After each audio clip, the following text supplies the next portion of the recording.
सुप्रजा रामपूर्वा सन्ध्या प्रवर्तते। उत्तिष्ठ नरशार्दूल कर्तव्यं दैवमाह्निकम्। कौसल्या सुप्रजा रामपूर्वा सन्ध्या प्रवर्तते। उत्तिष्ठ नरशार्दूल कर्तव्यं दैवमाह्निकम्। उत्तिष्ठोत्तिष्ठ गोविन्द उत्तिष्ठ गरुडध्वज। उत्तिष्ठ कमलाकान्त त्रैलोक्यं मङ्गलं कुरु। उत्तिष्ठोत्तिष्ठ गोविन्द उत्तिष्ठ गरुडध्वज। उत्तिष्ठ कमलाकान्त त्रैलोक्यं मङ्गलं कुरु। मातः समस्त जगतां मधुकैटभारे। वक्षो विहारिणि मनोहर दिव्यमूर्ते। श्रीस्वामि निश्रित जनप्रियदानशीले। श्रीवेङ्कटेश दैरे तव सुप्रभातम्।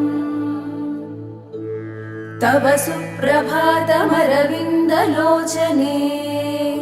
भवतु प्रसन्नमुखचन्द्रमण्डले।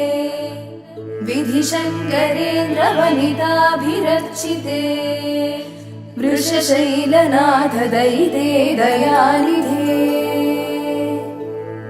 अत्र्यादिसप्तऋषयः समुपास्य सन्ध्याम्। आकाशसिन्धुकमलानि मनोहराणि। आदाय पादयुगमर्चयितुं प्रपन्नाः। शेषाद्रिशेखर विभो तव सुप्रभातम्। पञ्चाननाब्ज भव षण्मुखवासवाद्याः। त्रैविक्रमादिचरितं विबुधा स्तुवन्ति। भाषापतिः पठति वासरशुद्धिमारात्। शेषाद्रिशेखर विभो तव सुप्रभातम्। ईषत्प्रफुल्ल सरसीरुहनारिकेळपूगद्रुमादिसुमनोहर पालिकानाम्। आवाति मन्दमनिलः सह दिव्यगन्धैः। शेषाद्रिशेखर विभो तव सुप्रभातम्। उन्मील्य नेत्रयुगमुत्तमपञ्जरस्थाः। पात्रावसिष्ठ कदलीफलपायसानि। भुक्त्वा सलीलमथ केलिशुकाः पठन्ति। शेषाद्रिशेखर विभो तव सुप्रभातम्। तन्त्री प्रकर्ष मधुरस्वनया विपञ्च्या।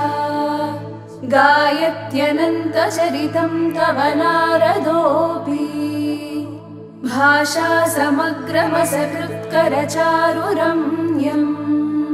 शेषाद्रिशेखर विभो तव सुप्रभातम्। भृङ्गावळी च मकरन्दरसानुविद्ध झङ्कारगीतनिनदैः सह सेवनाय। निर्यात्युपान्तसरसी कमलोदरेभ्यः। शेषाद्रिशेखर विभो तव सुप्रभातम्। योषागणेन वरदध्निविमध्यमाने। घोषालयेषु दधिमन्थन तीव्रघोषाः। रोषात् कलिं विदधते ककुभश्च कुम्भाः। शेषाद्रिशेखर विभो तव सुप्रभातम्। पद्मेशमित्रशतपत्रगताळिवर्गाः। हर्तुं श्रियं कुवलयस्य निजाङ्गलक्ष्म्या। भेरीनिनादमिव बिभ्रति तीव्रनादम्। शेषाद्रिशेखर विभो तव सुप्रभातम्। श्रीमन्नभीष्टवरदाखिललोकबन्धो। श्री श्रीनिवास जगदेकदयैकसिन्धो। श्रीदेवताग्रहभुजान्तर दिव्यमूर्ते। श्रीवेङ्कटाचलपते तव सुप्रभातम्। श्रीस्वामी पुष्करिणिकाप्लवनिर्मलाङ्गाः श्रेयोर्धिनो हरविरिञ्चि सनन्दनाद्याः द्वारे वसन्ति वरनेत्रहतोत्तमाङ्गाः श्रीवेङ्कटाचलपते तव सुप्रभातम्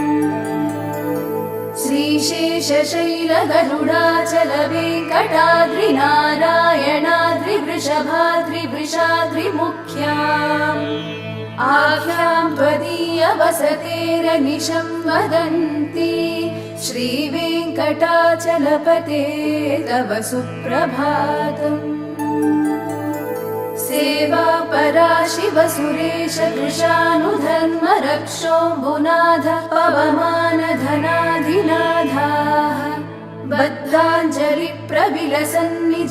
बद्धाञ्जलिप्रविलसन्निजशीर्षदेशाः श्रीवेङ्कटाचलपते तव सुप्रभातम् घाटीषु ते विहगराज मृगाधिराज नागाधिराज गजराज हयाधिराजाः स्वस्वाधिकारमहिमाधिकमर्दयन्ते श्रीवेङ्कटाचलपते तव सुप्रभातम्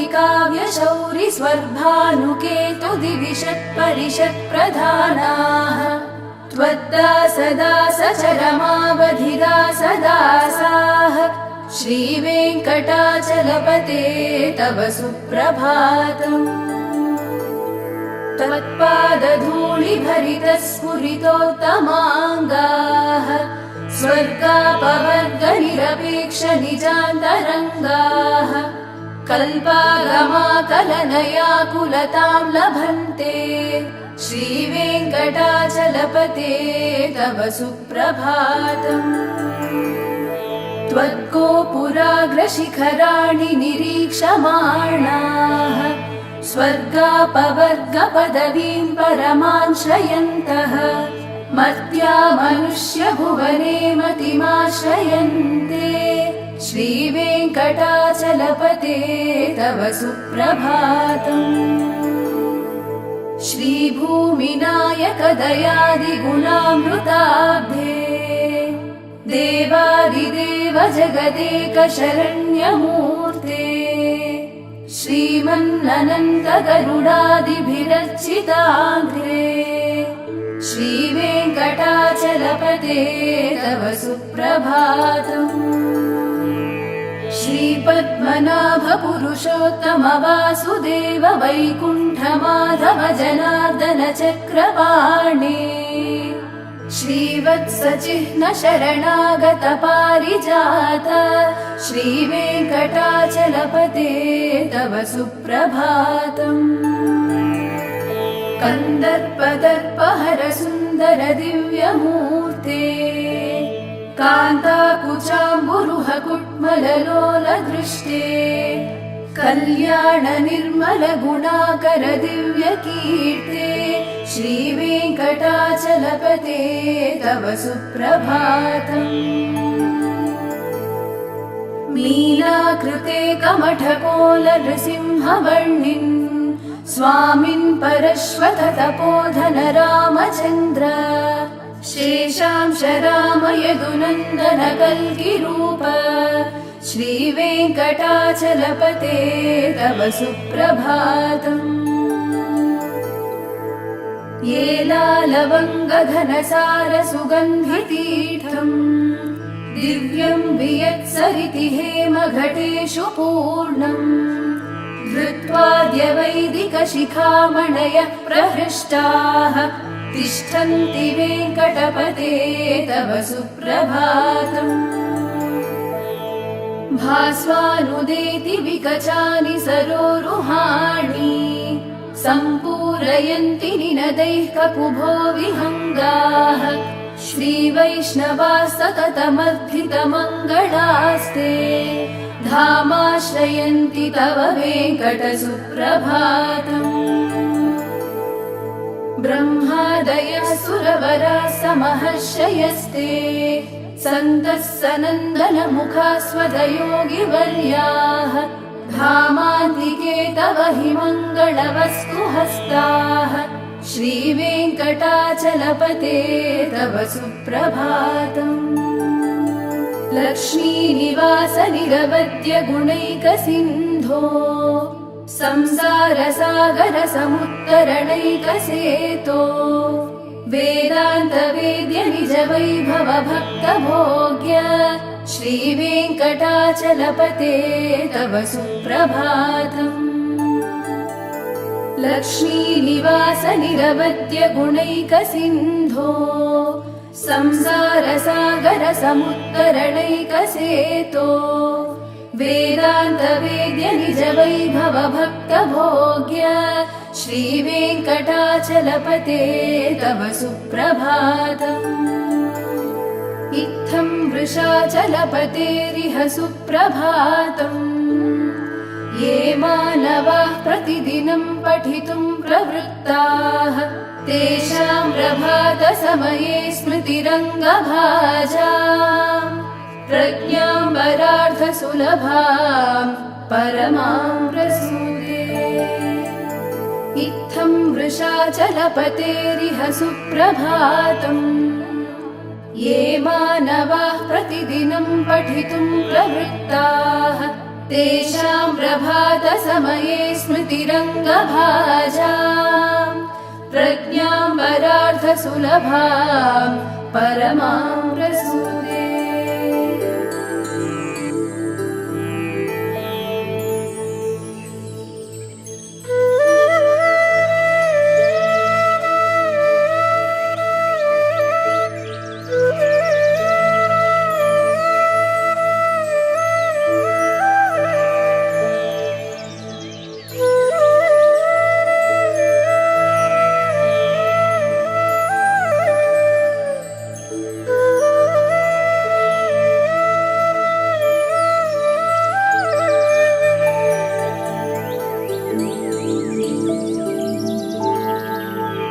कमलाकुचूचुककुङ्कुमतो नियतारुणितातुलनीलतनो कमलायतलोचनलोकपते विजयी भव वेङ्कटशैलपते। स चतुर्मुख षण्मुख पञ्चमुख प्रमुखाखिल दैवतमौलिमणे शरणागतवत्सल सारनिधे परिपालय मां वृषशैलपते। अतिवेलतया तव दुर्विषहैरनुवेलकृतैरपराधशतैः भरितं त्वरितं वृषशैलपते परया कृपया परिपाहि हरे। अधिवेङ्कटशैलमुदारमते जनताभिमताधिकदानरतात् परदेवतया गदितान्निगमैकमलादयिता न परं कलये। कलवेणुरवावशगोपवधूशतकोटिवृतात् स्मरकोटिसमात् प्रतिवल्लविकाभिमतात् सुखदात् वसुदेवसुता न परं कलये। अभिरामगुणाकरदाशरथे जगदेकधनुद्धर धीरमते रघुनायक राम रमेश विभो वरदो भवदेव दयाजलधे। अवनीतनया कमनीयकरं रजनीकर चारुमुखाम्बुरुहम् रजनीचर राजतमो मिहिरं महनीयमहं रघुराममये। सुमुखं सुहृदं सुलभं सुखदं स्वनुजं च सुकायममोघशरम् अपहाय रघूद्वहमन्यमहं न कथञ्चन कञ्चन जातु भजे। विना वेङ्कटेशं ननाथो ननाथः सदा वेङ्कटेशं स्मरामि स्मरामि।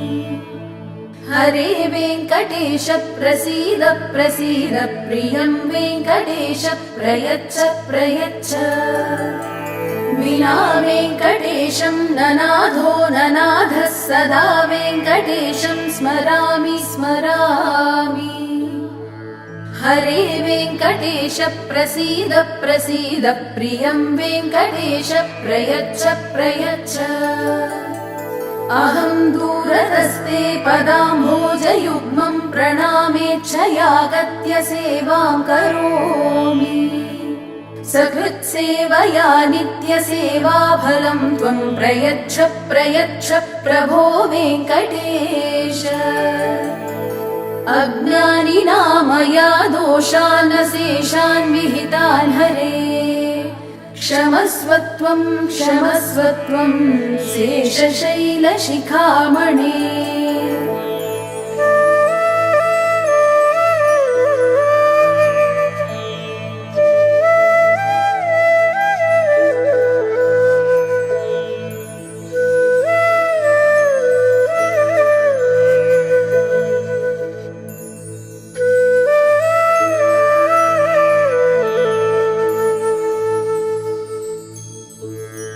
ईशानां जगतोऽस्य वेङ्कटपतेर्विष्णोः परां प्रेयसी तद्वक्षस्थलनित्यवासरसिकां तच्छान्तिसंवर्धिनी पद्मालङ्कृतपाणिपल्लवयुगां पद्मासनस्तां श्रियम् वात्सल्यादिगुणोज्ज्वलां भगवतीं वन्दे जगन्मातरम्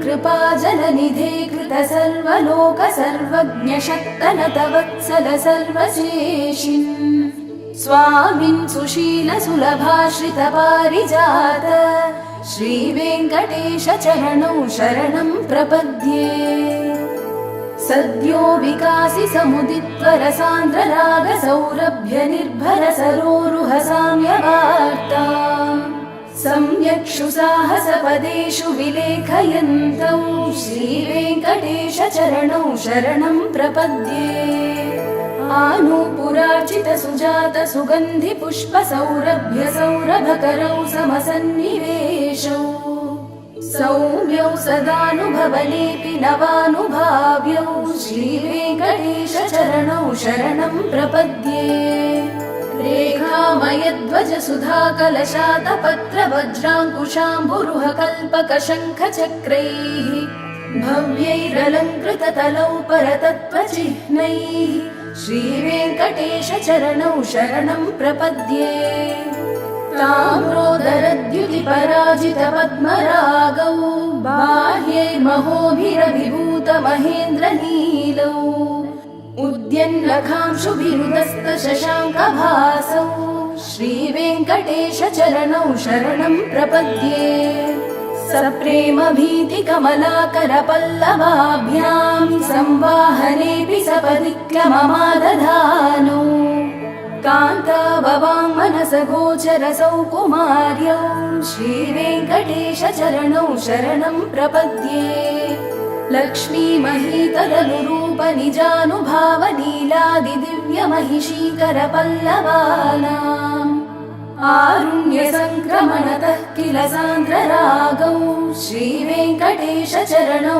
शरणं प्रपद्ये नित्यानमद्विधि शिवादि किरीटकोटि प्रत्युक्त दीप्त नवरत्नमः प्ररोहैः नीराजनाविधि मुदारमुपादधानौ श्रीवेङ्कटेश चरणौ शरणं प्रपद्ये विष्णो पदे परम इत्युदित प्रशंसौ यौ मध्वौत्स इति भोग्यतयाप्युपातौ भूयस्तदेति तव पाणितलौ प्रतिष्ठौ श्रीवेङ्कटेश चरणौ शरणं प्रपद्ये पार्थाय तत्सदृशसारथिना त्वयैव यौ दर्शितौ स्वचरणौ शरणं व्रजेति भूयोऽपि मह्यमिहतौ करदर्शितौ ते श्रीवेङ्कटेश चरणौ शरणं प्रपद्ये मन्मूर्ध्निकाळियभणे विकटाटवीषु श्रीवेङ्कटाद्रिशिखरे शिरसि श्रुतीनाम्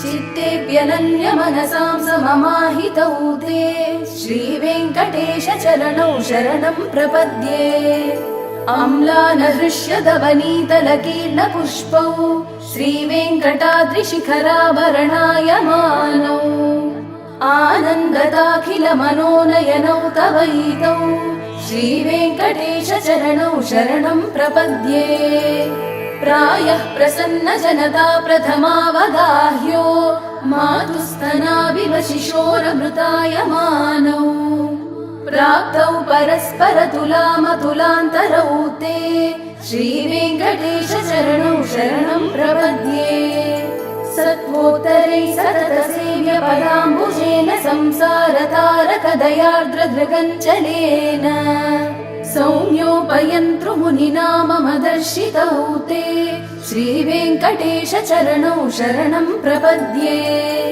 श्रीशश्रिया घटिकया त्वदुपाय भावे प्राप्ये त्वयि स्वयमुपेयतया स्फुरन्त्या नित्याश्रिताय निरवध्य गुणाय तुभ्यं स्यां किङ्करो वृषगिरीश न जातु मह्यम् श्रियः कान्ताय कल्याणनिधये निधयेऽर्थिनाम् श्रीवेङ्कटनिवासाय श्रीनिवासाय मङ्गलम् लक्ष्मी सविभ्रमालोकशुभ्रो विभ्रमचक्षुषे चक्षुषे सर्वलोकानां वेङ्कटेशाय मङ्गलम् श्रीवेङ्कटाद्रिशृङ्गाग्रमङ्गलाभरणाङ्गले मङ्गलानां निवासाय श्रीनिवासाय मङ्गलम् सर्वावयव सौन्दर्य सम्पदा सर्वचेतसां सदा सम्मोहनायास्तु वेङ्कटेशाय मङ्गलम् नित्याय निरवध्याय सत्यानन्दचिदात्मने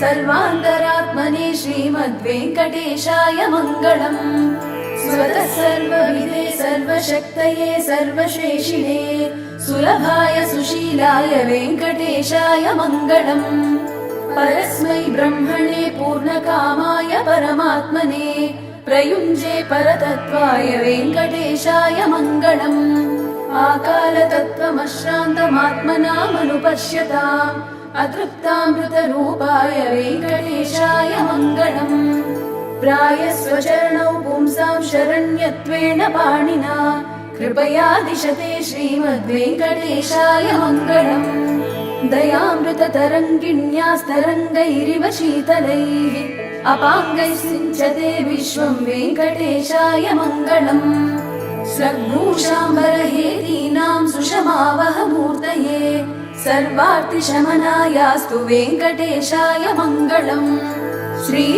श्रीवैकुण्ठविरक्ताय स्वामि पुष्करिणीतटे रमया रममाणाय वेङ्कटेशाय मङ्गलम् श्रीवैकुण्ठविरक्ताय स्वामि पुष्करिणीतटे रमया रममाणाय वेङ्कटेशाय मङ्गलम् श्रीमत्सुन्दरजामात्रमुनिमानसवासिने सर्वलोकनिवासाय श्रीनिवासाय मङ्गलम् मङ्गलाशासनपरैर्मदाचार्य पुरोगमैः सर्वैश्च पूर्वैराचार्यैः सत्कृतायास्तु मङ्गलम्।